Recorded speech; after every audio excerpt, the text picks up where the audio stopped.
All right. So when you're here, I'm gonna let the video upload right quick.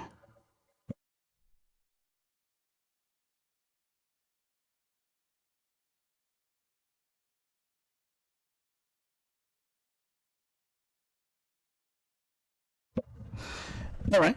So yeah, this is a little unusual, a little different show for us.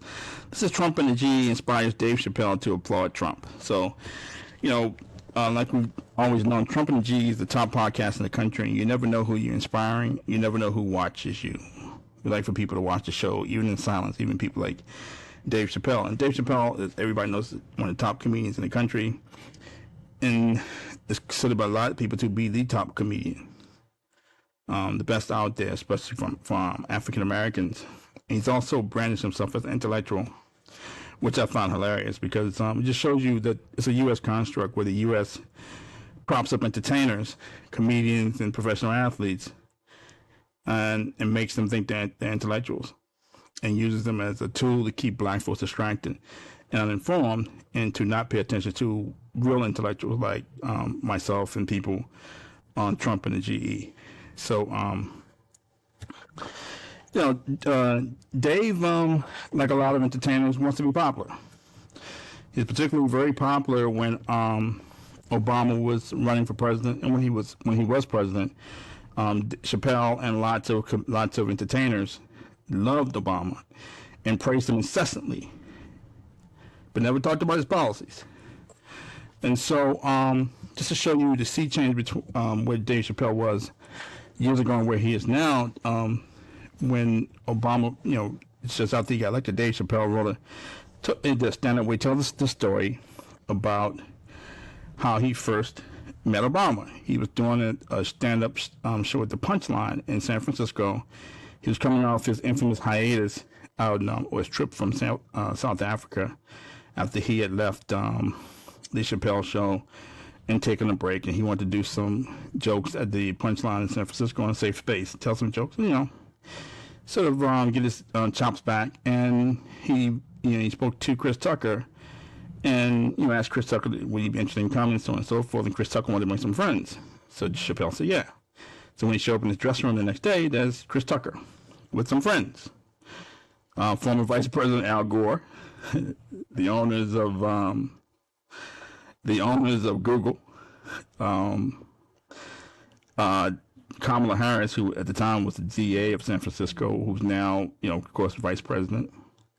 Gavin Newsom, who was the mayor of San Francisco, who's now the governor of San Francisco, governor of California. And so, he's talking to these people, and the conversation going pretty well. Then Kamala Harris said, "Dave, got a friend I'd like for you to meet. He just announced he's running for president." And Chappelle says, "You mean Barack Obama?" And Kamala Harris says, "Oh, you've heard of him. Let's leave him a message." So they call Obama on his cell phone, and he peeped, the guy's voicemail, and Dave left him a message.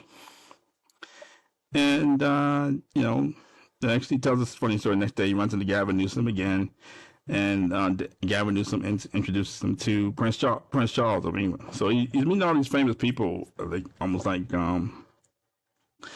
as almost a happenstance sometimes. But he's when you're Dave Chappelle, you operate in that rare of Al Gore, Kamala Harris, Gavin Newsom, Chris Tucker, and the people who own Google.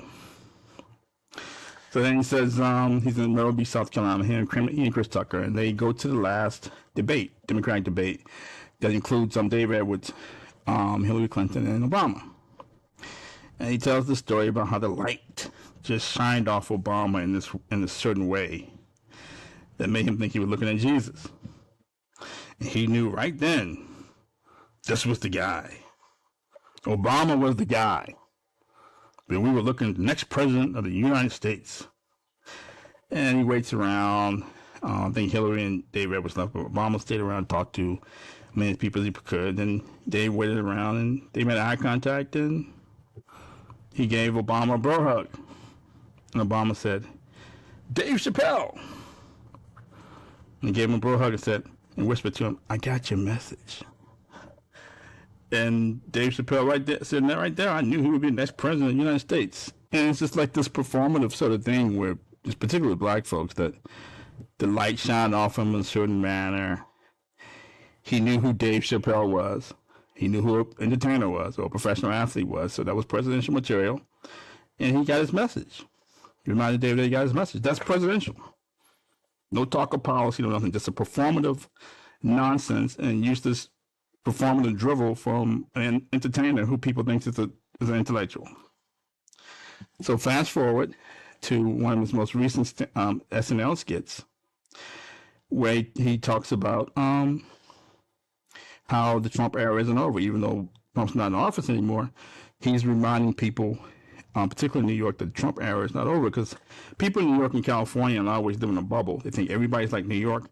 They don't visit the Midwest or the South per se, where people think differently. They view the world differently. It's a whole world outside of New York, but you wouldn't think that, according to New Yorkers.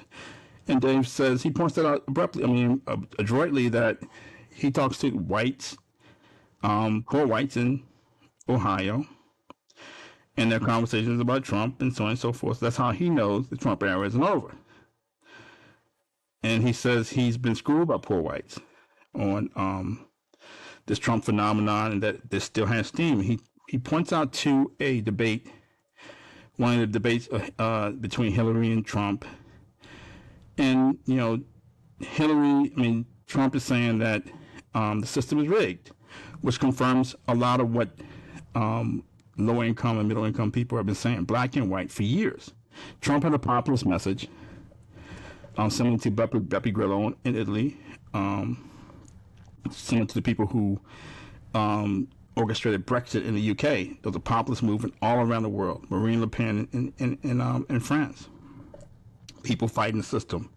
All this wealth inequality. All these billionaires that rose up out of the clear blue sky during the Obama administration.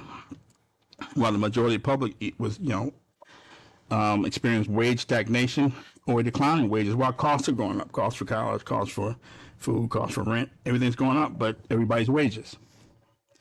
And Trump tapped into that. That's how he gained traction and won the Republican nomination. But he also challenged that energy in debates with Hillary. He said the system is rigged.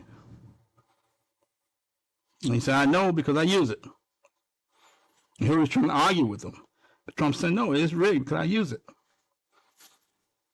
And Chappelle said Trump was an honest liar. And he became a star that day. He's admitting what everybody already knew. The system was rigged. It was rigged during the Obama administration, too. But according to Dave Chappelle, he's getting all this from poor whites in Ohio who also existed before Obama was elected and when Obama was elected. But apparently he didn't know these poor whites when Obama was in office. All of a sudden, he's got this epiphany that the Trump era is not over. Not from watching Trump in the GE, but from talking to poor whites in Ohio. And then Hillary tried to punch Trump in the gut and say, you don't pay your taxes. And Trump said, that makes me smart. All you gotta do is change the tax code. But I know you won't, because it's gonna hurt your donors for Hillary and for Obama, who also agreed the system was not rigged, and that he says it's gonna hurt your donors. So, Dave Chappelle's pointing out that, the Democrats and the Republicans all have the same donors. So he's talking policy now. He's not talking about how the light shines off somebody, or whether somebody gave somebody a bro hug, some performative nonsense. Whether somebody gave somebody a bro hug, or they got your message, or they recognize comedians and athletes when they see them. But now he's talking policy, how Democrats and Republicans all have the same donors, and they work for their donors. And that's it. They set policy to help their donors. The investor class, Wall Street, hedge fund managers, the real estate developers, tech executives, so on and so forth. Now David Chappelle's talking policies, and he's repeating talking points directly from Trump and the GE. So he clearly watches Trump and the GE. Now he endorsed Trump and he applauded Trump when he previously clowned Trump. He clowned Trump when Trump was running for office. He clowned Trump incessantly when Trump was in office to be popular. Now that Dave Chappelle sees what we've been talking about for years, that there's wealth inequality and the economy is stagnating to declining, and then social unrest has already materialized like we predicted. And like I predicted in my book, Shock Exchange, how inner city kids from Brooklyn predicted the Great Recession and the pain ahead. Dave is echoing things directly from his book. He's echoing things talking points directly from Trump and the GE. Because Dave wants to be on the right side of history.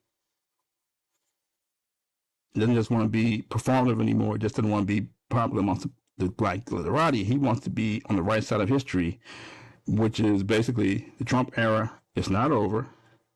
Trump was right. The system was rigged. It was rigged during the Obama administration. It's even more rigged after the Obama administration. All Obama did was play into the system and amplify the system. Now Dave Chappelle wants to switch midstream and endorse Trump. So after clearly watching Trump and the GE religiously, which we appreciate, which Dave would give us a shout out, he's now applauding Trump after being inspired by Trump and the GE. And we wish Dave would give us a shout out. We also welcome him to come onto the show. Don't just repeat our talking points, but you engage with us in a way you can learn more and use some of our talking points into stand-up comedy, where you always have a reach that we don't have. But again, we inspired Dave Chappelle and many others, and we're proud of that. Trump and the GE, we're the top podcast in the country, on the planet, as proven by the fact that we've inspired Dave to now applaud Donald Trump. Thank you for tuning in. Thank you.